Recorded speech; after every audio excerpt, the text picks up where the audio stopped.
From the unexplained to the mundane, come join us on a journey to the fringe.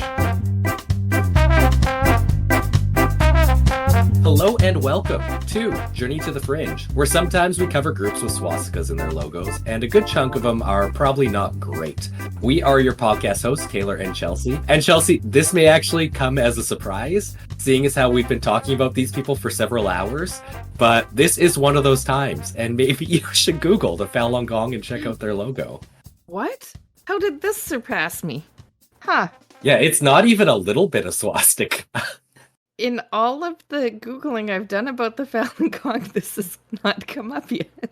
Yeah, there is no less than 5 swastikas in their logo. You should know it's not due to Nazis. It's actually a very prominent Buddhist symbol. When I was in Korea, if you look at a map of the city, you'll see swastikas on it, and that's where Buddhist temples are. Yeah, and it's all over Asia. But nonetheless, there are 5 swastikas in their logo. It's hard to believe we made it over 2 hours of talking about this group before it came up in the podcast, but it made it nonetheless. You find those groups usually use it to show that they're so enlightened and that it's a good, nice symbol. And the cults and bad people don't usually use it for that reason. Yeah, oh, and it was used a lot before the Nazis came to power. Yeah. Robert Evans actually just did a Behind the Bastards episode on swastikas not that long ago. I listened to it, yeah.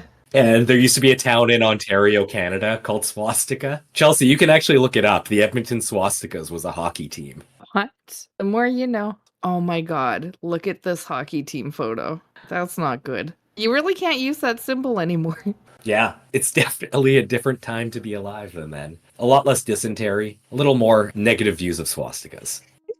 Yep, very negative views. But anyhow, let's get back on track. We got a lot to cover still with the Falun Gong. What we've been covering for a while. Just give you a little reprieve there. Chelsea, we learned a lot of the bad side of Falun Gong in the last episode. Where we're going to pick that up now is how it's impacting the world that we live in today. Oh, I thought we were going to do the good side of the Falun Gong. I mean, that first episode was the best representation I'm willing to do. That I'm willing to do. Okay. But they don't get sick. They don't get sick. That actually... They don't need hospitalization. Let's not focus on that. Let's focus on how they're impacting the world today. So, Chelsea, this group has a lot more sway in the modern world than I would really like to say a cult should. We're going to start off looking at some of their business endeavors. The first one being UltraSurf. What is UltraSurf? Well, in 2001, it was founded by Chinese dissidents in Silicon Valley. Basically what it is, it's a VPN for users in China to evade government censorship and monitoring. As of 2011, UltraSurf reported over 11 million users worldwide. During the Arab Spring, it recorded a 700% spike in traffic from Tunisia. So it is actually like worldwide used. It's basically a way to avoid internet censorship.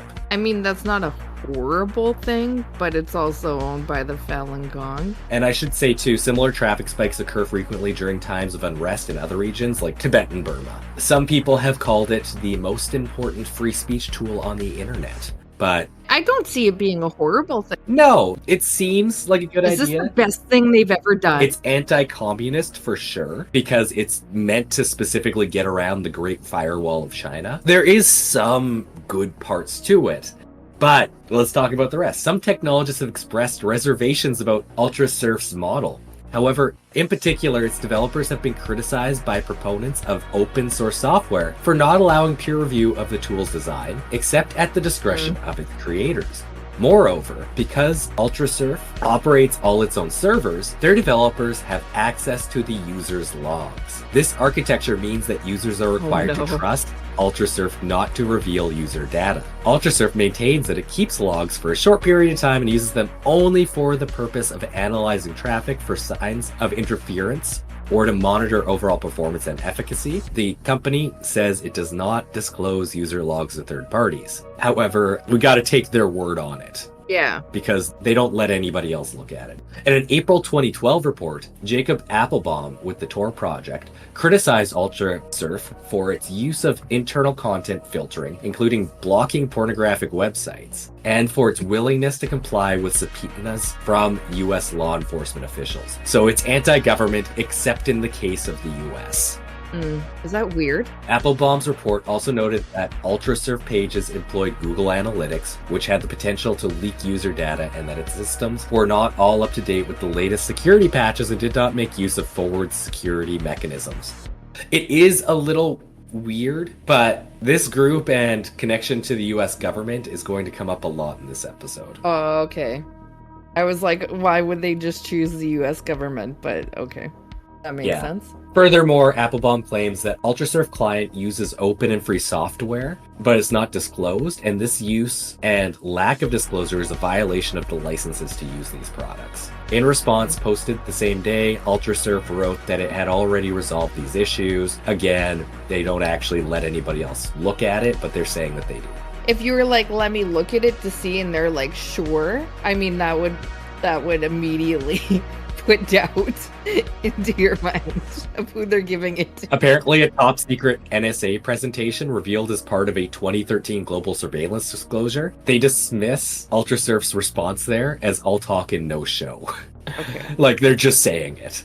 And then, in a really weird coincidence, a Trump appointee named Michael Pack, who's the head of the U.S. Agency for Global Media, made a real big push to get government funding for this project. Ultrasurf? Yeah.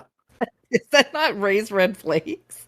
Michael Pack made a big push to stop federal funding for Open Technology Fund, which develops tools that allow people to get around controls on internet access, which received $20 million in government funding as of 2022. So just cut it off.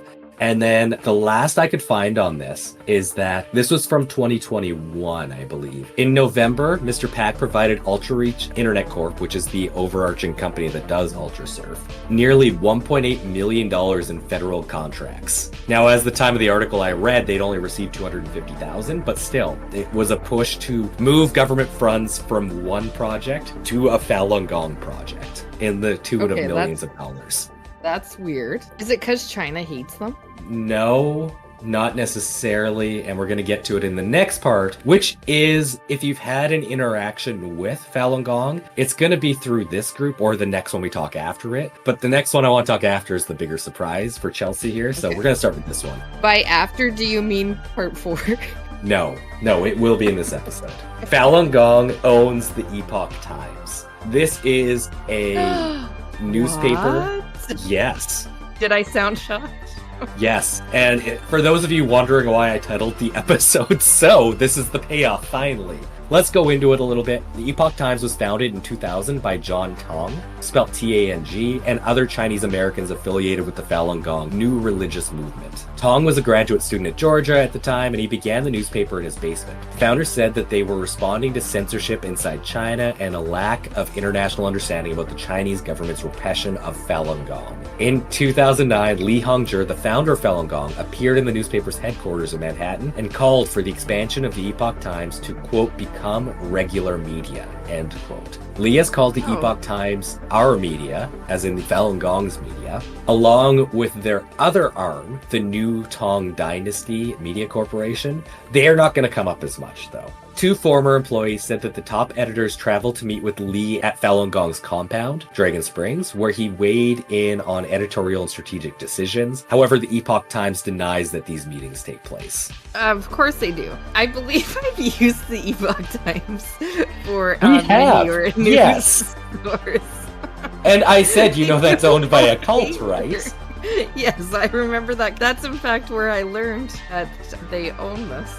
Former Epoch Times employees have noted Falun Gong practitioners' involvement in management and editorial process, and 3 anonymous former employees said the Epoch Times workers were encouraged to attend weekly, quote, thaw study, end quote, sessions outside work hours to study Li's teachings.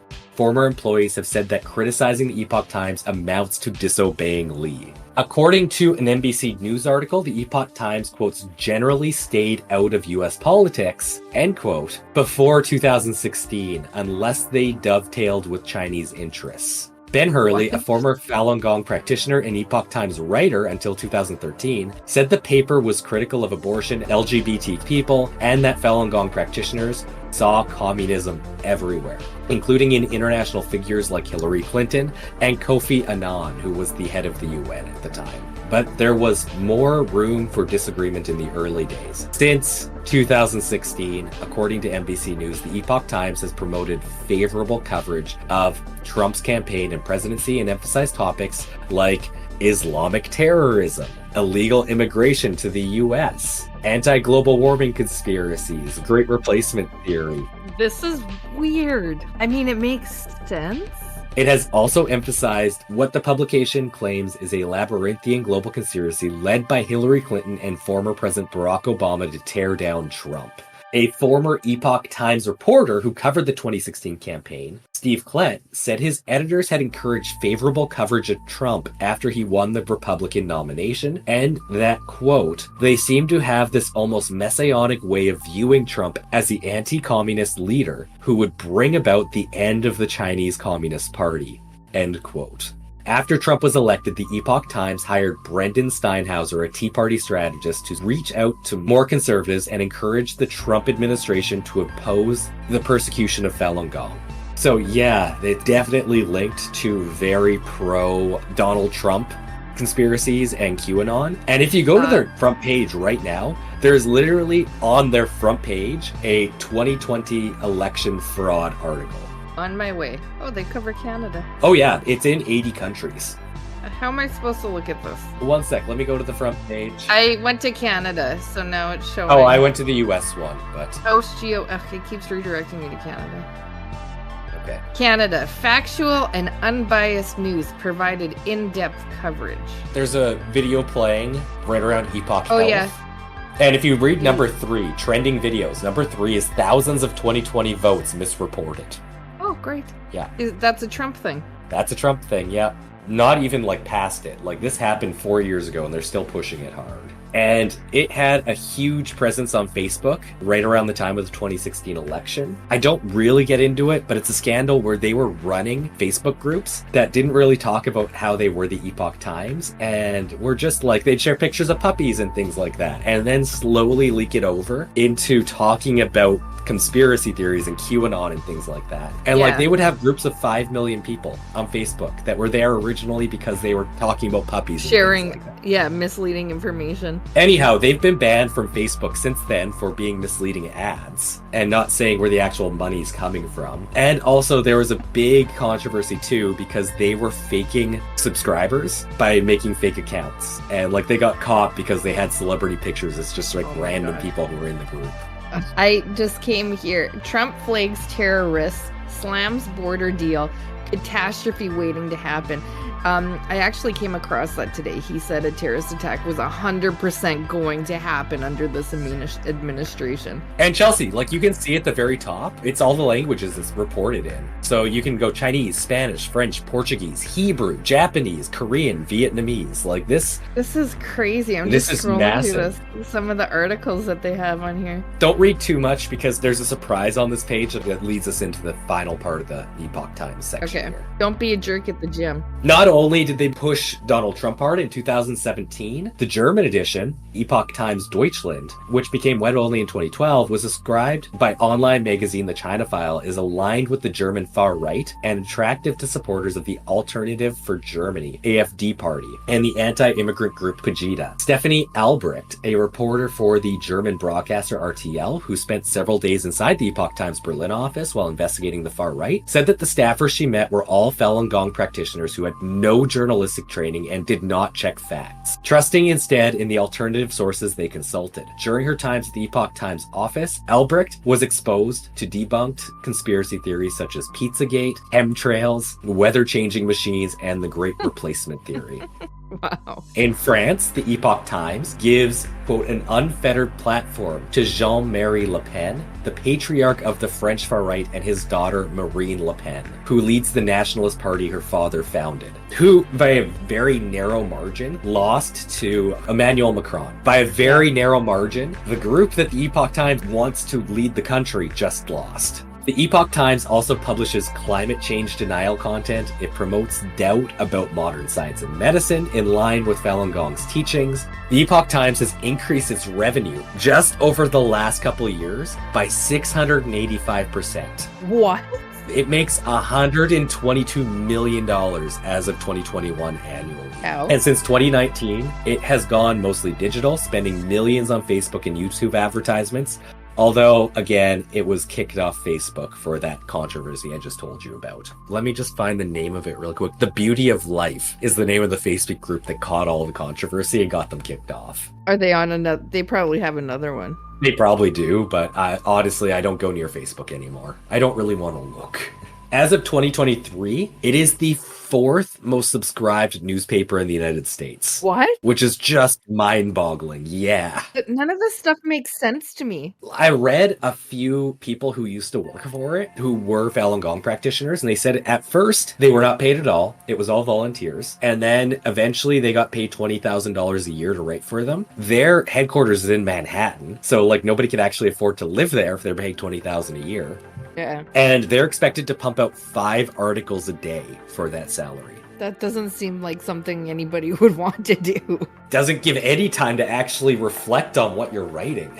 No. During COVID, absolutely a rat nest of anti-COVID conspiracies. And I believe pretty much everybody in Canada and the US got a free copy mailed to them during COVID with anti-COVID conspiracies in it. That's nice. Do you remember? I got a copy of it in the mail once. And it was Really? right around that time during COVID, yeah. I've never seen it in print. I don't think. I found this website, healthfeedback.org. It has a lot of the claims they've made in specific articles. Just to give you an idea of things that they've said in the article or in the headlines. Rat study alleged to link COVID vaccine to autism. This is unsupported, but a statement they made. Natural immunity is better protection than COVID-19 vaccine. Misleading title. Study in Italy shows nearly 1 in 3 COVID vaccine recipients had neurological side effects. Not correct. An accurate reporting by Pfizer would have shown equal numbers of clinical trial deaths in the vaccine and placebo groups and thus no benefit of vaccination. It is incorrect. COVID-19 vaccines are responsible for killing 17 million people. Incorrect. Those are like very different numbers. 17 versus 17 million. Yeah, I'm just looking through their COVID right now. Soaring childhood obesity after COVID-19 lockdown poses lifelong health threat study. So yeah, very strange. Seeing as how, do you remember from the first episode that Falun Gong practitioners are forbidden from being political in any way? Yeah, it seems pretty political, like incredibly. Though they may not know because they don't have time to think about what they're writing. Yeah. And I do just want to give you guys, I did read one article on here and it is specifically titled because there are so many articles from other news groups saying like these guys are terrible because they don't actually do any journalism and just report Trump great all the time. Wave of hit pieces reveal why establishment is terrified of this defiant newspaper. This is from the Epoch Times and it basically says, we didn't change. Everybody else just became anti-Trump for some reason and they're evil. We are unbiased and we only interpret everything from an anti-communist standpoint, which again isn't unbiased in itself, but let's not worry about that at this point. I love the spin they put on it. Do you think that they're funding Trump potentially? I don't know for sure, but I did find an article. Where is it? I need to find it really quick.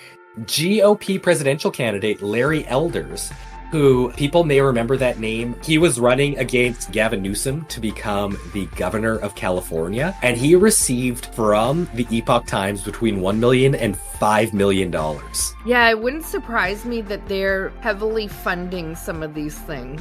Because when you're running for any government office, you have to do financial disclosure. He reported earning between $1 million and $5 million from the Epoch Times. And I just want to say, too, that I am not slandering the Epoch Times by calling them extremely far-right or conspiratorial. And in fact, they sued a journalist for calling one of their journalists extremely far-right and spreading conspiracy theories such as Antifa is behind the January 6th riots. Mm-hmm. The court concluded that no, in fact, they were very correct. They may have made an overgeneralization, but they were incredibly correct for calling you guys far-right conspiracy theorists.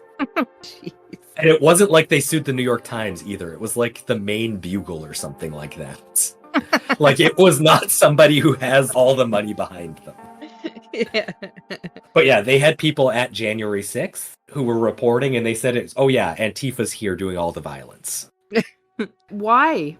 This doesn't make sense to me. They believed that Trump was going to bring about the end of the Communist Party in China. Okay. So they went all in on him, and they appear to have a working relationship at this time. Mm-hmm. Remember, this is not the first cult that we have seen Donald Trump have a relationship with, as he came up in the Moonies episode 2. Also, for those listening at home, which is not all of you, if you're in the car, this probably applies to you too. Out on the streets, do not listen. Washington Times and Epoch Times now are the two cult-related news sources that we should be avoiding because they're both cults. But remember, Washington Times, not Washington Post. The Washington Times. Yeah, we've brought them up. They were in the Moonies episode. They're owned by the Moonies. Right. Okay. So, Epoch Times or Washington Times? Who has the bigger... Epoch Times is the bigger breach. This is weird. You will still see Epoch Times coming up in conspiratorial circles and far-right circles. And you should know, all their journalism is absolute dog shit and has a slant towards bringing about the end of the Communist Party in China.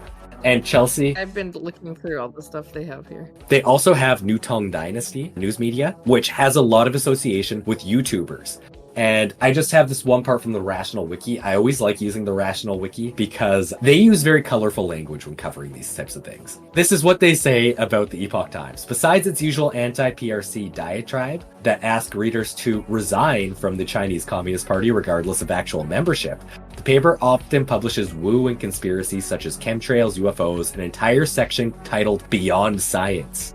The Beyond Science section includes such things as 12-million-year-old vehicle tracks, ancient Sumerian spaceships, and hype over meditation and near-death experiences. Former employees noted the secrecy of the publication's ownership and funding, and tendency to promote red baiting as well as anti-abortion and homophobic views. Other former writers noted its almost slave labor-like work environment, where they need to meet a quota of writing 5 articles per day and reaching 100,000 views, and are paid in virtue, a white substance in another dimension that you gain when you do good things. Falun Gong associated editors then remove mentions of issues which conflict with traditional values, as well as those unfavorable to Trump.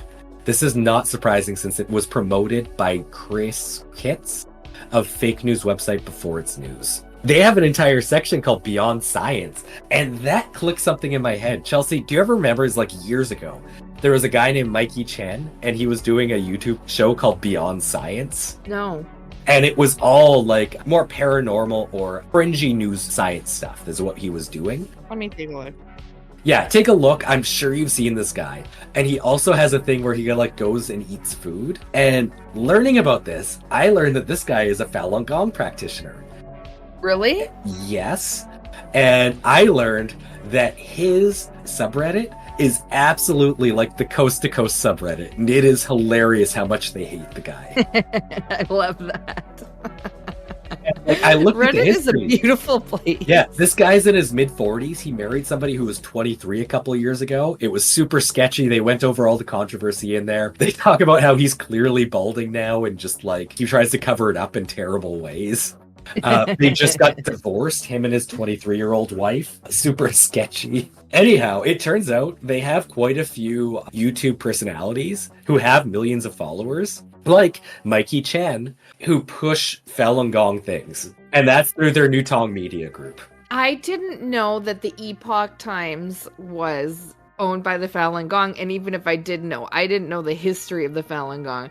And so you put things where they're putting so much money into Facebook ads and doing deceptive things like that, they're gonna get a big following. And if they're just sharing things, especially during COVID, it probably amassed a huge following just with that. And that's where there's a huge problem with it. And we should know, all their journalists are producing like 5 articles a day. Not all of them are just pro-Trump. Like they have things that are relatively normal that to start people down their pipeline. Yeah. And then, I mean, you just kind of push the narrative. So it seems like they're just distributing them into society to just see what sticks, to see. And then just, I mean, then you're just going to be reading articles. Or not even reading articles, just being like, yeah, I reading headlines. Time. Yeah. Yeah. And yeah, there's an entire media group behind it. Epoch Times is not the only one. They also, through this, own New Tong Dynasty Television, which was on the air. I think it still is in Canada. It's offered through Rogers Cable. They also own where is it? I had one more I needed to talk. Sound of Hope, which is a radio channel that this all goes through as well. But Chelsea, now I do want to draw your attention to that top part. And one of the things that's always pinned at the top of Epoch Times is up there. And I want you to say what it is. Okay, I feel like we're looking at different pages. Are we really?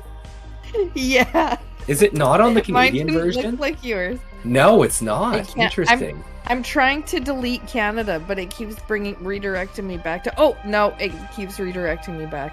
That's okay. It actually does show up here still. It's still, like, not in the same way on the Canadian version, but there's always an article that will on the front page about Shen Yun. And Chelsea, have you ever heard of Shen Yun? No, but I haven't heard of it, but I've seen it. As in you've seen advertisement, correct? Not you've been to a show. I don't know. Maybe that's what did I see it in China? No, you didn't. Because remember, Falun Gong is banned in China. Well, I don't know. They love Shen Yun, apparently. No, Chelsea, actually, on the Canadian version, where it says feature Canadian news, just below there's a bunch of Shen Yun. Yeah. Yep.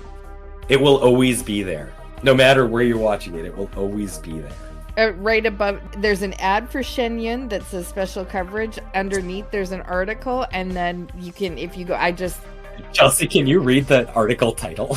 There's a sense of the divine in Shen Yun, says California theater goer. Actually, just click on the See More and read a few top article headlines. What the hell is this? Shen Yun, China before communism. Wikipedia came up when I googled Shen Yun, and what it just said was, this makes me question what this says.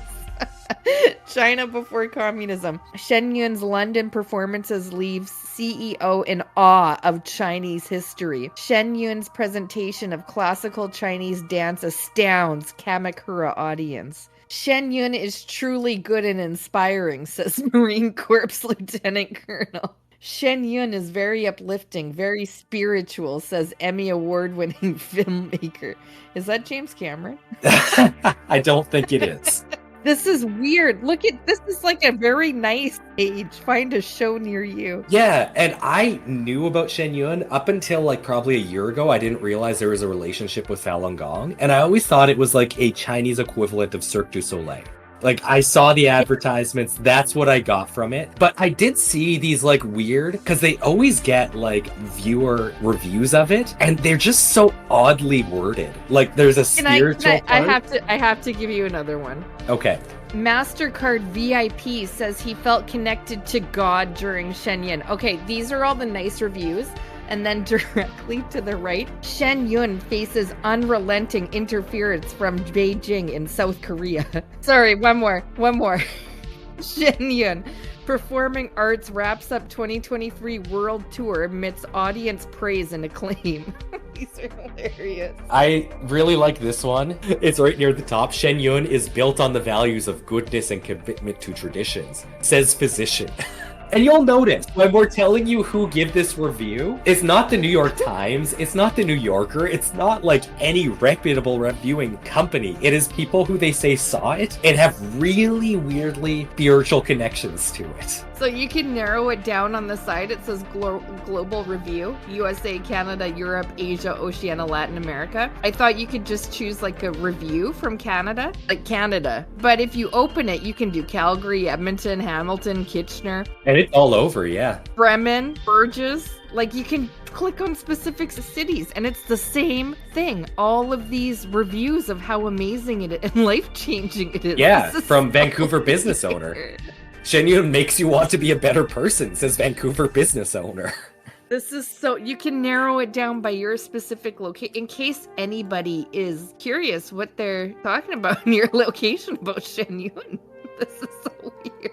Like I said, these aren't reviews from like actual reviewing companies who go to plays like this or performances like this. Yeah. I found the New Yorker's review, or at least somebody from the New Yorker who saw it and did an article in the New Yorker about it. I just need to take out some highlights. Okay. After we took our seats, two hosts with animatronic smiles speaking both Chinese and English began introducing a series of dances, which were called things like goodness in the face of evil and the world divinely restored. The female dancer moved in hypnotic swirls. The male dancers jumped and flipped. Behind the stage was an enormous screen upon which digital backdrops, ancient temples, royal gardens, the cosmos appeared along with digital dancers who would walk to the bottom of the screen and then pop out via the appearance of a living dancer on the stage. Living? Wow. The colors were near neon and unnatural. They reminded me of the glowing hues of Photo Hunt, the tabletop bar game. The host started talking about a spiritual discipline called Falun Dafa, and they then introduced a dance in which a beautiful young follower of Falun Dafa was kidnapped and imprisoned by communists who harvested her organs. Hold on. Quote, I'm hallucinating, end quote, I whispered to my brother in the dark. It keeps going. You had something to say, though? Is this Falun Gong's dance company? It's exclusively Falun Gong's, yes. Oh, okay. This makes a lot. I guess I don't know what I was thinking there, but yes, that does make sense. Okay. It seems incredible, though. Look at all these good reviews. Yep. From every city. And you will see, if you go on YouTube and try to find it, you cannot find anything from the actual performance. They keep that incredibly hidden, and all you will see are these reviews. I mean, the reviews look great. Would everyone like to learn a little Chinese? One of the hosts asked. He intoned a phrase and asked the audience to repeat it. That phrase means I love Shen Yun, he said. I felt my forehead. The dances continued.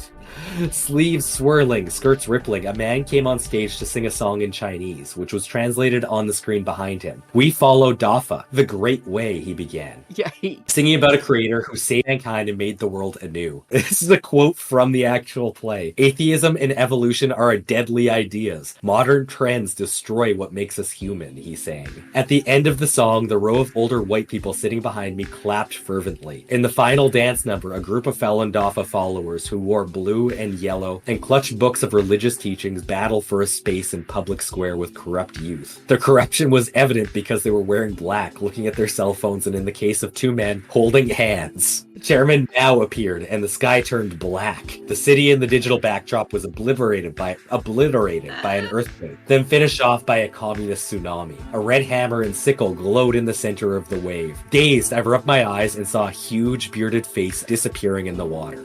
Was that? I said to my brother, wondering if I needed to go to the hospital. Karl Marx, he said. Yeah, I think that tsunami was the face of Karl Marx. Shen Yun, according to Shen Yun, means the beauty of divine things dancing. It can be translated as the rhythm of a divine spirit, or more simply, God's melody. The Shen Yun Performing Arts Organization was founded in 2006 in New York's Hudson Valley and put on its first touring show in 2007. By 2009, there were 3 touring Shen Yun companies. Today, there are 6 companies, each consisting of 40 or so dancers, all of them trained at the Fei Tian Academy, which is situated at Dragon Springs in upstate New York. The dancers are accompanied by an orchestra that incorporates Chinese instruments. Each troupe includes about 80 people. In addition to the 96 American cities it is touring this year, Shen Yun would also visit Vancouver, Berlin, Auckland, Taipei, Daegu, and a dozen other places. Shen Yun is a nonprofit. In 2016, it reported more than $75 million in assets and more than $22 million in revenue. Given the amount of money the organization seems to spend on advertising, it's hard to believe that it could be in the black. But The Guardian has reported that each city's Shen Yun advertising campaign is sponsored by the local Falun Dafa Association. The ad blitzes are carefully coordinated. Shen Yun ads is basically a season on the calendar now. In January, I decided to double check my woozy memory and buy a ticket to see Shen Yun again in Lincoln Center. And after the purchase went through, I received a survey that asked me which of the 36 different versions of Shen Yun ads that ran into in New York, Newsday spots, Metro North posters, brochures in the mail, had convinced me to buy tickets. Shen Yun's saturation has reached such a ludicrous intensity that it has in recent months become a meme. Part of the seeming strangeness of Shen Yun could be attributed to a latent Orientalism on the part of Western viewers, including those of us who are Asian descent. But the real root of Shen Yun's meme-friendly eeriness is that the ads brightly and aggressively broadcast nothing at all. That's why it's so easy to imagine them popping up in Ebbing, Missouri, or in the extended Blade Runner universe, or on Mars. The ads have to be both ubiquitous and devoid of content so that they can convince more than 1 million people to pay good money to watch what it is, essentially religious political cult propaganda, or more generously, an extremely elaborate commercial for Falun Dafa's spiritual teachings and his plight vis-a-vis the Chinese communist regime. The Chinese embassy, for its part, warns the American public to stay away from the so-called Shen performances of the Falun Gong organization so as to avoid being deceived and used by the cult. I think I can end it there with that quote from the embassy. This is bizarre that they have a dance company. And so I saw they have some performances here in Vancouver. And it's very weird. I put reviews and it's all 5-star reviews, but then you go to Reddit and it's a totally different thing. I just like this one. Somebody says, has anyone actually gone to Shen? And it says, I've seen so many ads. I'm genuinely curious who has actually seen a performance. And some guy commented that they've seen it twice. And they're like, why have you gone twice? And he said it was a decade apart. One of my kids wanted to go. It's just religious propaganda and symbolism. It's expensive too. Like, I don't think you can get in there for under $100. I just looked. No, it's $100 for the back, and it's just people being like, reminder, Shen is a cult. It's the Falun Gong. And you will see posters for it everywhere. I saw one where I live in Kelowna, a poster. When I've been in Vancouver, I've actually seen like the performers have to go out and like advertise it in malls. Like, they'll just stand in the middle of the mall and hand out flyers. No, I have seen it in a mall. That's where I know it from. I have just the mall right here. Yeah, all the reviews where you can review, TripAdvisor, are all 5-star. Amazing. This is so weird. Yeah. So weird. But like, straight up, cult propaganda. If you see an advertisement for Shen it is cult propaganda, and all of the dancers are part of the cult. And the ABC investigation that I talked about in the last episode, one of the people who left the cult, she was mixed race and had sexual thoughts about women. So she... Oh no, that's bad for her. She ran into huge problems with them, but she also, and this is part of the article I just want to read. At this time, Master Li was establishing the professional dance troupe known as Shen Yun. Anna's mother encouraged her to train to be a Shen Yun dancer. Quote, she thought that it was the highest honor possible and that it would guarantee me getting into heaven, essentially, end quote. But Anna felt that she was not as gifted as the other dancers. And then there was the incident at the summer dance camp in New Jersey. Anna's teacher placed her in front of a mirror and lifted up her shirt. Quote, she grabbed my stomach, shook it, and then turned to the other kids in the class. There were several of them, and she said, do you see this, everyone? This is an example of how a woman should not look. At the age of 13, Anna ended up hospitalized with anorexia. And that's part of the reason she ended up leaving the cult. Wow. Not that they were good to begin with. Yeah. And you know what? I found these on, it was the St. Louis subreddit, and they said Shen Yun was coming through. Had anybody seen it?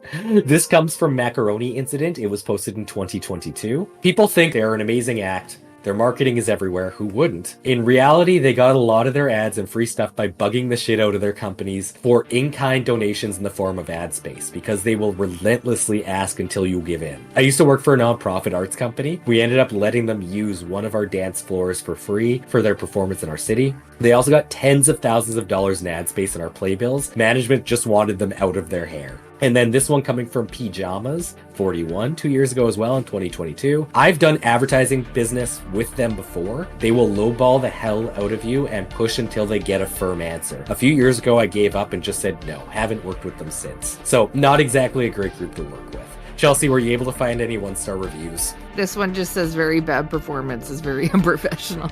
Because I feel like this is a good way to end it. Jeez, this is all about the staff. Is this actually Shen Yun? No. I know, I just noticed that it's all... This is not it at all. It's all about the theater itself. I know, same, that's what I found, so... Fortunately, we're just going to have to rely on the New Yorker for their 1-star review. Although, I think it might have irony level of like a 4 out of 5 stars. But those are the ways that we've all had interactions with Falun Gong that we didn't know. This is crazy. No, I had no idea. I hope that this at least gives you some sort of ammo the next time that family member tries to share a news article with you, and you can say, you know, that was published by a cult, right? Yeah. Or when someone's like, I just want Shen Yun. I am actually just like mildly actually curious to go see a Shen Yun performance, but I do not want my money to actually go to them. I know, that's my exact train of thought that I just had in thinking about it. I hope this has been useful. This is a huge group and is still very active today. I feel like it was necessary to take this time to focus on these people, and nobody knows anything about them. I appreciated it. Spanning 3 episodes. It was a fun one. Yeah. And I have been Taylor, here with Chelsea. We are Journey to the Fringe. Thank you all for listening, and we'll see you next week. Bye. Thank you for listening to Journey to the Fringe. If you have liked what you have listened to, please like, share, subscribe, or follow, depending on what venue you are listening to us through. Also, please, if possible, leave a 5-star review, as that really helps us in the algorithms. Should you wish to interact with us, please check us out on your social media of choice. I bet you we are there. And if you really want to communicate with us and give us ideas for new episodes, or tell us that we're wrong and terrible, either way, please send us an email at journeytothefringe@gmail.com. For now, I'll see you in the next episode.